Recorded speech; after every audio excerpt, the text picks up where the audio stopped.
FIFA world cup 2026 ఆతిథ్యం Mexico ఘనంగా ఆరంభించింది. గురువారం అర్ధరాత్రి దాటాక జరిగిన ఈ ఉత్కంఠభరితమైన తొలి మ్యాచ్లో సౌత్ ఆఫ్రికాపై 2-0 తేడాతో మెక్సికో ఘన విజయం సాధించింది.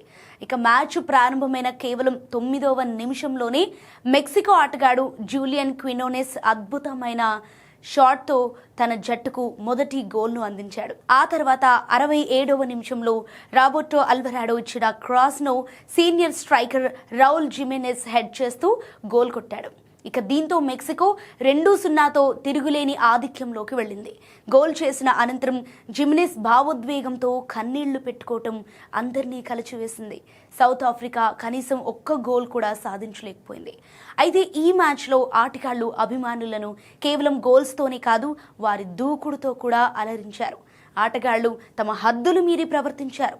దీంతో మ్యాచ్ రిఫరీ మొత్తం 3 రెడ్ కార్డులు జారీ చేయాల్సి వచ్చింది. ఇక ఫిఫా వరల్డ్ కప్ చరిత్రలోనే ఒక ఓపెనింగ్ మ్యాచ్లో 3 ఆటగాళ్లకు రెడ్ కార్డ్ చూపించడం ఇదే మొదటిసారి.